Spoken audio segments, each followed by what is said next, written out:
Law के according क्या होता है कि the velocity is directly proportional to hydraulic gradient, यानी कि जो आपके पास वेलोसिटी है ये directly proportional to hydraulic gradient होती है। अब अगर हम यहां से प्रोपोर्शनल का साइन हटाते हैं तो हमारे पास यहां पे कांस्टेंट लगता है k और फॉर्मूला बनता है v इक्वल्स टू ki।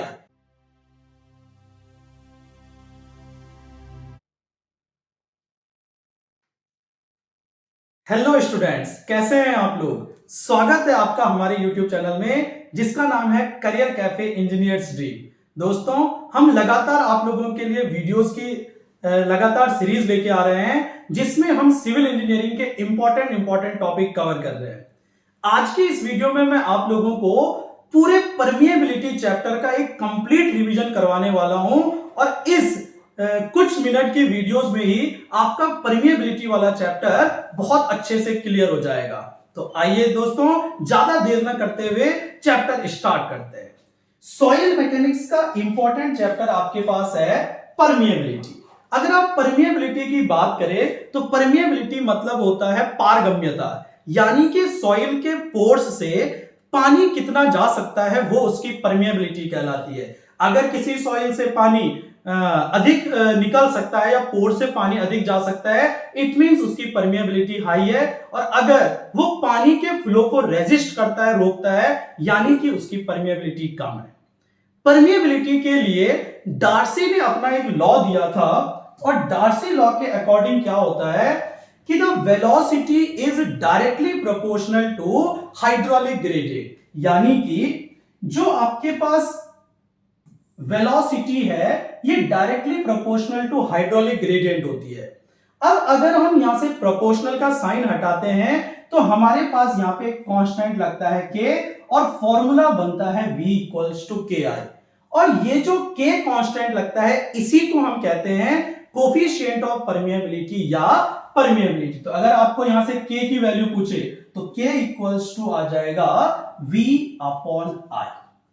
अब एग्जाम में तो एक नॉर्मल क्वेश्चन आता है कि v proportional to i, velocity proportional to hydraulic gradient किसने दिया था, डार्सी ने, और यहां पे k इक्वल्स टू होता है v अपॉन i। दूसरा आता है यहां से कि k जो परमिएबिलिटी या कोफिशिएंट ऑफ परमिएबिलिटी है इसकी यूनिट क्या होती है, तो आपको हमेशा पता होना चाहिए ये होता है सेंटीमीटर पर सेकेंड। कैसे आई वैल्यूज, v वेलोसिटी होता है सेंटीमीटर पर सेकेंड और जो आई हाइड्रोलिक ग्रेडियंट होता है इसकी कोई यूनिट नहीं होती है।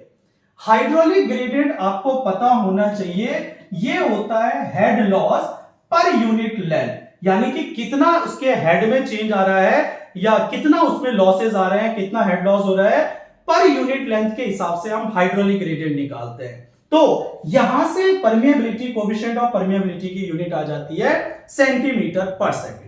अब एग्जाम में एक क्वेश्चन डिस्चार्ज निकालने का भी आता है और डिस्चार्ज इक्वल्स टू आप लोगों को पता होना चाहिए एरिया इनटू वेलोसिटी होता है। कैसे, जैसे आपके पास कोई पाइप है, इस पाइप से जितना भी पानी बाहर निकल रहा है, अब आपको कोई पूछे कि कितना इसमें डिस्चार्ज आएगा तो आपको पता होना चाहिए कि जितना पाइप का जिस एरिया से पानी आ रहा है उसका एरिया और जितनी स्पीड से पानी बाहर आ रहा है वेलोसिटी, इनका मल्टीप्लिकेशन ही आपका कहलाता है डिस्चार्ज। तो एरिया इनटू वेलोसिटी और वेलोसिटी हमारी आई के आई, यानी कि डिस्चार्ज Q इक्वल्स टू होता है के ए आई। तो परमिएबिलिटी से कितना पानी परमिएबल है, कितना पानी निकल रहा है, उसका डिस्चार्ज का फॉर्मूला आता है के ए आई। अब हम आगे देखते हैं कि कितनी कितनी परमिएबिलिटी की वैल्यूज होती हैं। परमिएबिलिटी की वैल्यूज को हम चार पार्ट में बांट के चलते हैं, gravel, sand, silt, clay. Gravel के लिए परमिएबिलिटी 1 सेंटीमीटर पर सेकंड से ज्यादा होती है। सैंड के लिए 1 से लेकर 10 टू द पावर -3 या 0.001 सेंटीमीटर पर सेकंड होता है।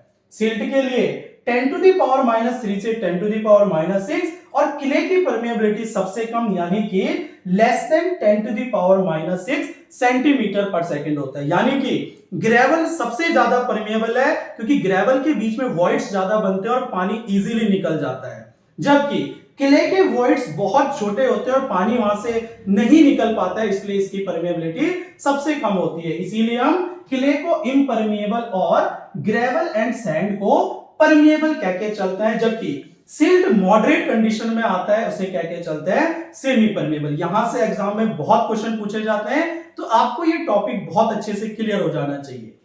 अब बात आती है आगे कि एजम्पशंस ऑफ डार्सी लॉ क्या थे, यानी कि जो डार्सी ने velocity proportional to hydraulic gradient बताया वो क्या फैक्टर रख के बताया।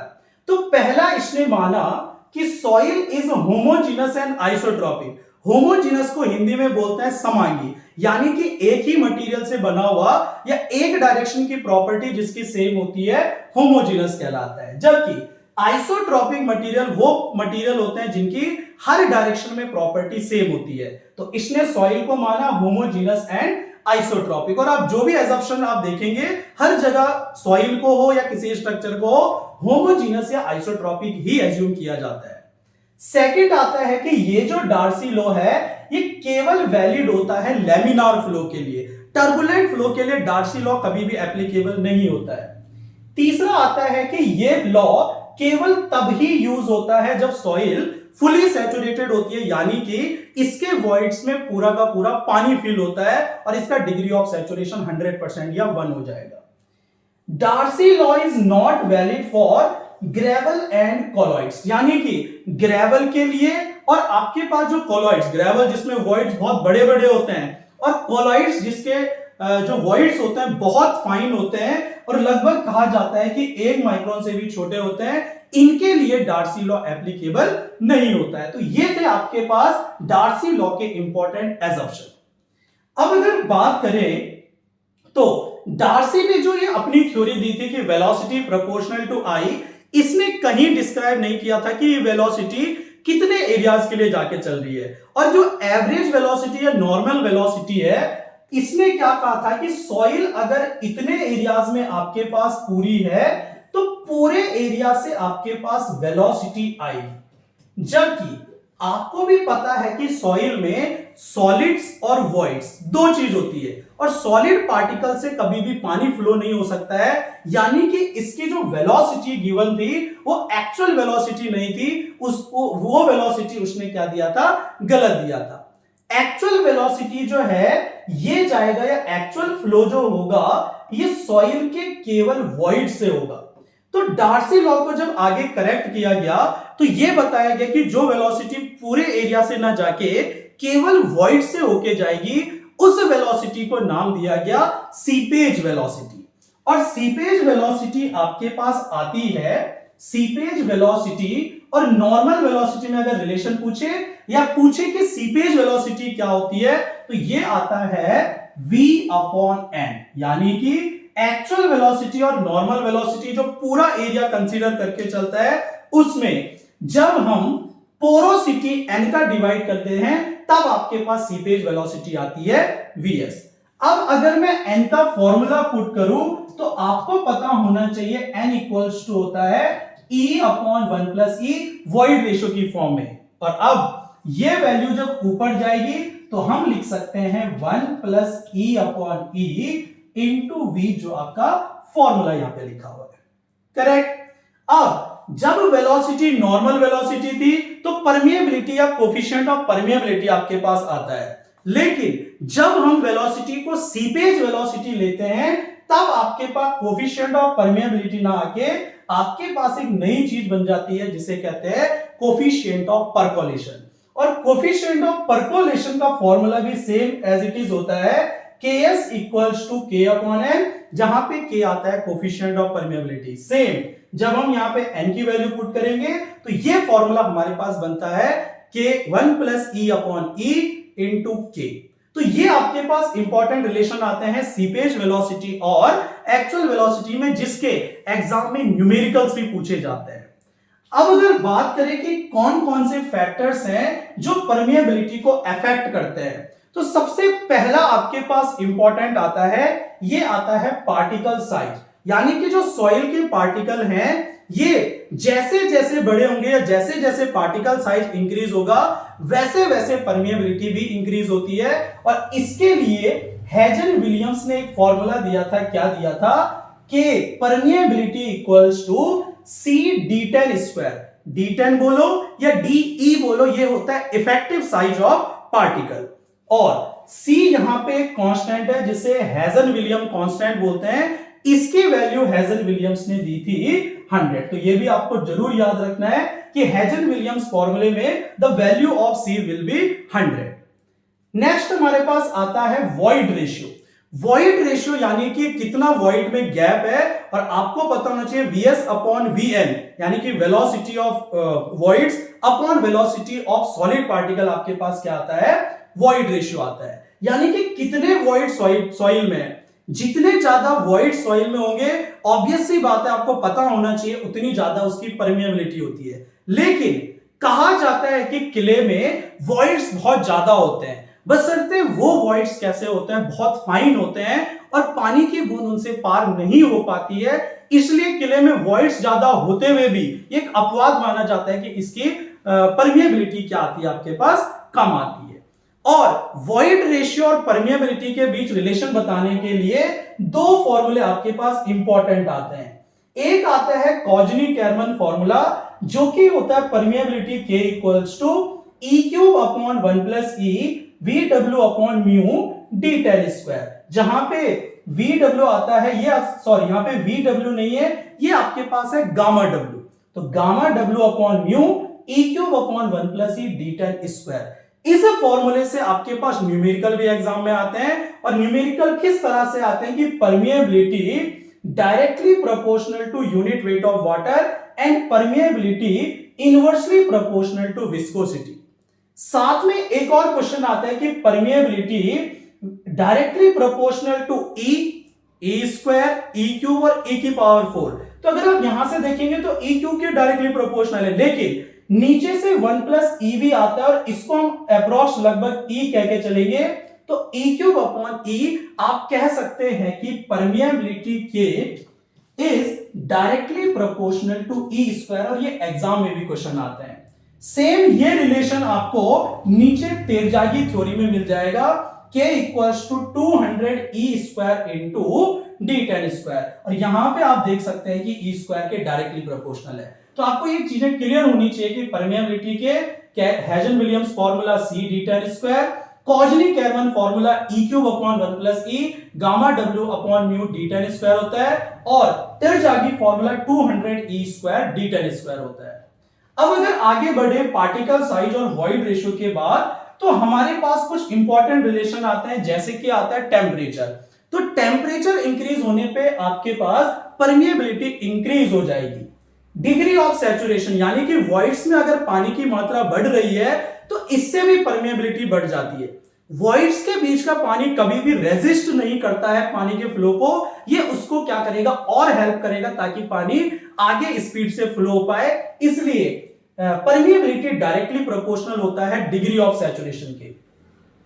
परमिएबिलिटी इनवर्सली प्रोपोर्शनल होता है विस्कोसिटी, क्योंकि जो फ्लूइड जितने ज्यादा विस्कस होगा, जितना गाढ़ा होगा, वो वॉइड से नहीं जा पाएगा, इसलिए परमिएबिलिटी कम हो जाएगी। Structure of soil, flocculated structure की जो परमिएबिलिटी होती है वो डिस्पर्स्ड स्ट्रक्चर से ज्यादा होती है। अब आपको पता होना चाहिए कि क्यों होता है।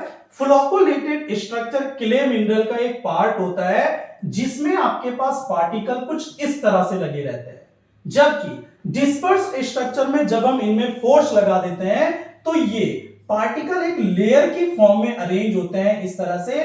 तो आप देख सकते हैं कि इनके बीच में वॉइड्स ज्यादा है जबकि इनके बीच में वॉइड्स कम है, इसीलिए फ्लोकुलेटेड स्ट्रक्चर की परमिएबिलिटी अधिक होती है। ये सब चीजें हम क्लास के लेक्चर्स में पढ़ते हैं कि फ्लोकुलेटेड स्ट्रक्चर क्या होते हैं, डिस्पर्स्ड स्ट्रक्चर क्या होता है, हनीकॉम्ब स्ट्रक्चर क्या होता है, सिंगल ग्रेन स्ट्रक्चर क्या होता है। तो ये क्ले मिनरल के कुछ इंपॉर्टेंट स्ट्रक्चर होते हैं जो कि आप लोगों को एग्जाम के लिए बहुत इंपॉर्टेंट और आपको जरूर आने चाहिए। अब अगर बात करें नेक्स्ट की शेप ऑफ पार्टिकल, कि एंगुलर शेप के पार्टिकल की परमिएबिलिटी हमेशा अधिक होती है। आप देखते हैं कि रोड्स वगैरह में हम एंगुलर एग्रीगेट यूज करते हैं, लेकिन अगर ये नेचुरल कंडीशन में है तब एंगुलर एग्रीगेट की परमिएबिलिटी अधिक होगी। किसकी कंपैरिजन में? राउंड की कंपैरिजन में, क्योंकि राउंड एग्रीगेट खुद ही रीअरेंज हो जाते हैं।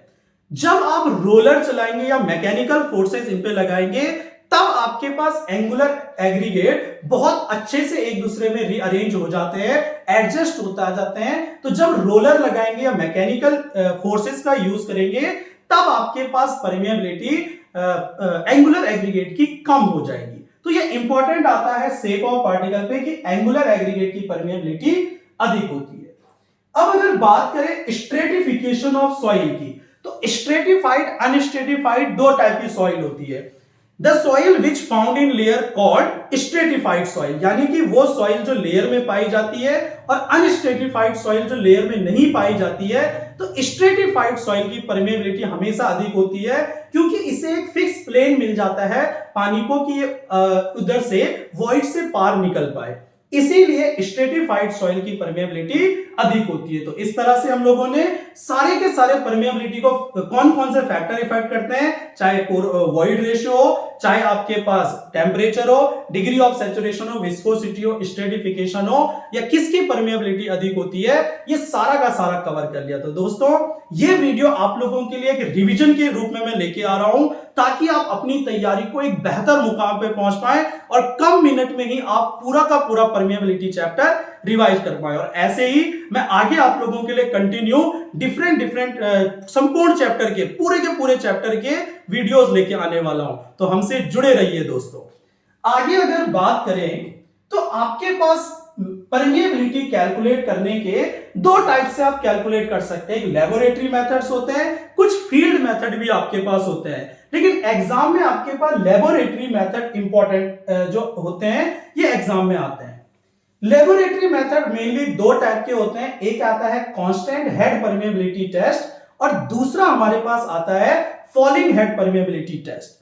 अगर कांस्टेंट हेड परमेबिलिटी की टेस्ट की बात करें तो नाम से ही पता चल रहा है कांस्टेंट हेड, यानी कि जिसका हेड कांस्टेंट होगा।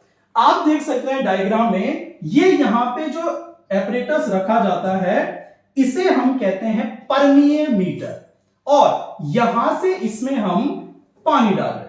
अब यहां पे टॉप से, वाटर लेवल के टॉप से और यहां तक इसका हेड एच है।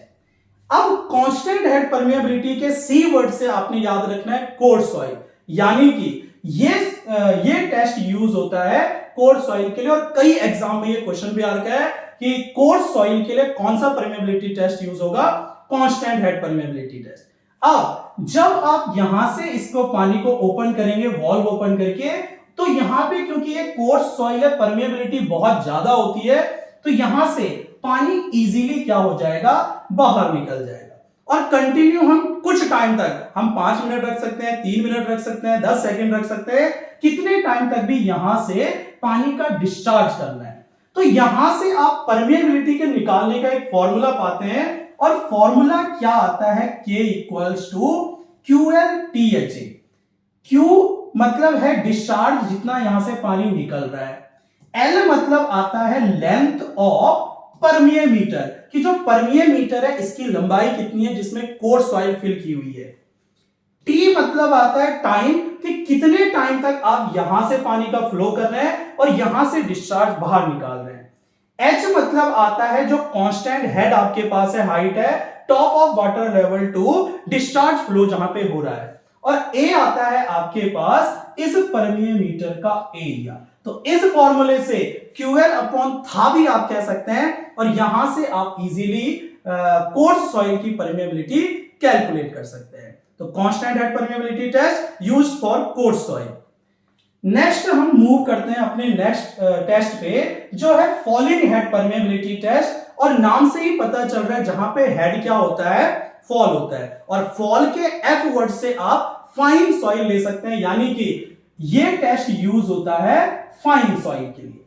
अब फाइन सॉइल के लिए टेस्ट यूज होता है, फाइन सॉइल की परमेबिलिटी कम होती है, इसीलिए जब पहले इसका हेड H1 है और आपने इस फाइन सॉइल में वॉल्व ओपन करके पानी डाला, तो परमेबिलिटी कम होने की वजह से पानी बहुत कम सॉइल में रिस पाएगा, या कम परमेबिलिटी की वजह से जा पाएगा, और इसका हेड H1 से कहां ड्रॉप हो जाता है, H2, मतलब केवल H1 माइनस H2 वाटर ही इस सॉइल ने क्या किया, एब्जॉर्ब किया, या इस सॉइल से परमेबल हुआ। अब यहां से आपकी परमेबिलिटी निकालने का फॉर्मूला आता है, ये आता है K equals to 2.3 AL upon AT log H1 upon H2, जहां पे स्मॉल a आता है इस ट्यूब का एरिया जहां से आप पानी इस परमियोमीटर में इमर्स कर रहे हैं, डाल रहे हैं। L मतलब होता है लेंथ ऑफ परमियोमीटर, A मतलब आता है परमियोमीटर का एरिया, T मतलब है H1 से H2 तक ड्रॉप होने में कितना टाइम इसको लगा, और H1 है इनिशियल हेड, H2 है फाइनल हेड। तो इस फॉर्मूले से 2.3 small al upon capital AT log H1 upon H2 से आप फाइन सॉइल की परमिएबिलिटी कैलकुलेट कर सकते हैं। इसके अलावा आपके पास एक और टेस्ट आता है जो कि है कैपिलैरिटी हॉरिजॉन्टल परमिएबिलिटी टेस्ट। तो ये यूज होता है पार्शियली सैचुरेटेड सॉइल के लिए, लेकिन एग्जाम में सबसे ज्यादा पूछा जाता है constant head permeability test and falling head permeability. इस लेबोरेटरी टेस्ट के अलावा हमारे पास कुछ फील्ड टेस्ट भी आते हैं जिनको फील्ड में यूज किया जाता है। ये आता है pumping out test, pumping in test, और इसके अलावा आपके पास कुछ इनडायरेक्ट मेथड भी होते हैं जो कि हमने पढ़ चुके हैं। हेजन विलियम्स फॉर्मूला हम पढ़ चुके हैं, K equals to C d10 square. Kozeny Carman formula हम पढ़ चुके हैं, K equals to E cube upon 1 plus E, gamma W upon mu d10 square. और तिरजागी फॉर्मूला हमने पढ़ चुके हैं, K equals to 200 E square d10 square. तो इन फॉर्मूले की हेल्प से आप परमिएबिलिटी को कैलकुलेट कर सकते हैं।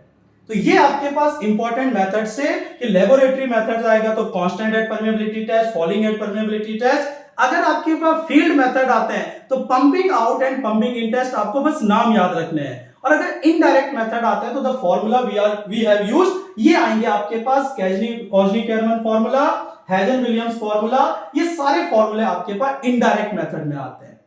अब लास्ट टॉपिक जो इस चैप्टर का आता है, ये आता है कि कैसे हम परमिएबिलिटी निकाल सकते हैं हॉरिजॉन्टल फ्लो के लिए और वर्टिकल फ्लो के लिए।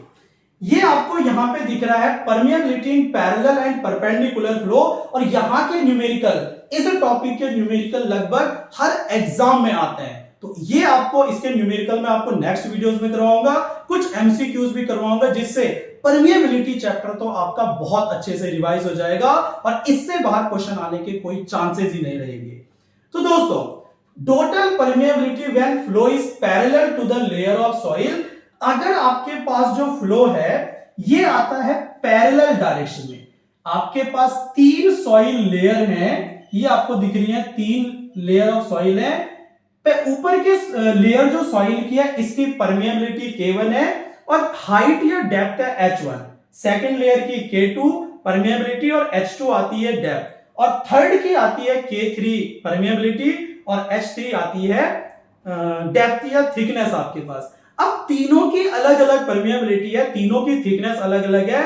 कैसे हम तीनों के लिए एक फॉर्मूला यूज करते हैं, तो उसका फॉर्मूला आपके पास सिंपल आता है, K1H1 प्लस, यानी कि K1H1 plus K2H2 plus K3H3 upon H1 plus H2 plus H3। इस फॉर्मूले का यूज करके ही हम क्या निकाल सकते हैं, हॉरिजॉन्टल परमिएबिलिटी से कहते हैं, ये इजीली कैलकुलेट कर सकते हैं। अगर इसे हम शॉर्ट फॉर्म में बनाना चाहते हैं तो हम लिख सकते हैं summation of KH upon summation of H। और मैं आपको एक सजेशन जरूर दूंगा कि जब भी आपके पास न्यूमेरिकल आए हमेशा इस फॉर्म में न्यूमेरिकल में अप्लाई करें, इससे कैलकुलेशन आपकी इजी बन जाएगी और आपको चीजें समझ आएंगी कि कैसे है।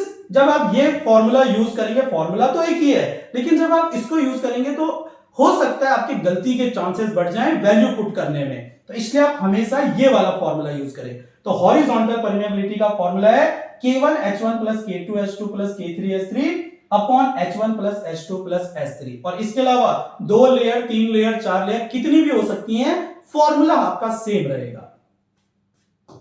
अब बात करें वर्टिकल परमिएबिलिटी या परपेंडिकुलर अगर फ्लो है, आपके पास 3 लेयर है जिसकी permeability K1 height H1, K2 H2 K3 H3 है, और अभी फ्लो पैरेलल में जाके परपेंडिकुलर डायरेक्शन में जा रहा है। तो इस कंडीशन के लिए हमारे पास जो फॉर्मूला आता है वर्टिकल परमिएबिलिटी का, ये आता है H1 plus H2 plus H3 upon H1 upon K1, H2 upon K2 और H3 अपॉन K3 यहां से इंपॉर्टेंट न्यूमेरिकल एग्जाम में आते हैं। तो ये भी आपको ध्यान रखना है, शॉर्ट में लिखना चाहे तो H1 H2 H3 summation of H, H1 upon K1 H2 upon K2, इसको हम लिख सकते हैं summation of H upon K। अब ये दोनों फॉर्मूले पता होने के बाद भी आपके पास कुछ एक दो क्वेश्चन पूछ लेता है कि अगर फ्लो एक डायरेक्शन में है तो इक्विवेलेंट परमेबिलिटी, इक्विवेलेंट मतलब टोटल परमेबिलिटी कितनी होगी। तो अगर एक डायरेक्शन में है या तो भाई आपके पास हॉरिजॉन्टल डायरेक्शन में है या तो आपके पास वर्टिकल डायरेक्शन में है, तो के इक्विवेलेंट यानी कि इक्विवेलेंट परमेबिलिटी उसी के इक्वल होगी जिस तरफ आपके पास फ्लो हो रहा है। अब आपके पास और क्वेश्चन क्या आ सकते हैं कि equivalent permeability when flow is two dimensional, यानी कि अगर आपके पास जो फ्लो है ये दो डायरेक्शन में हो रहा है, ये आपके पास लेयर ऑफ सॉइल है, हॉरिजॉन्टल डायरेक्शन वर्टिकल डायरेक्शन दोनों तरफ आपके पास आ रहा है और दोनों तरफ की परमेबिलिटी अलग अलग है, kx है हॉरिजॉन्टल, ky है वर्टिकल, तब आप इक्विवेलेंट परमेबिलिटी कैसे निकाल सकते हैं, under root of kx into ky करके। और अगर थ्री डायमेंशनल आपके पास है यानी कि इसमें एक और डायमेंशन आ जाती है kz, तब इक्विवेलेंट परमेबिलिटी आ जाएगी cube root of kx into ky into kz। तो दोस्तों यहां पे हमने पूरा का पूरा permeability chapter start to end तक रिवाइज कर लिया और अब नेक्स्ट वीडियो में मैं आप लोगों को इस टॉपिक परमेबिलिटी के इंपॉर्टेंट एमसीक्यूज और इंपॉर्टेंट न्यूमेरिकल करवाऊंगा, जिससे आपका ये चैप्टर बहुत बढ़िया से क्लियर हो जाएगा। तो दोस्तों इस तरह से हमारे साथ जुड़े रहिए और अपने सब्जेक्ट को स्ट्रांग बनाइए। तो ठीक है दोस्तों, मिलते हैं आपको नेक्स्ट वीडियो में। अगर वीडियो पसंद आए तो लाइक एंड शेयर जरूर कीजिए और चैनल पे नए हैं तो सब्सक्राइब करना ना भूलें। थैंक यू सो मच दोस्तों।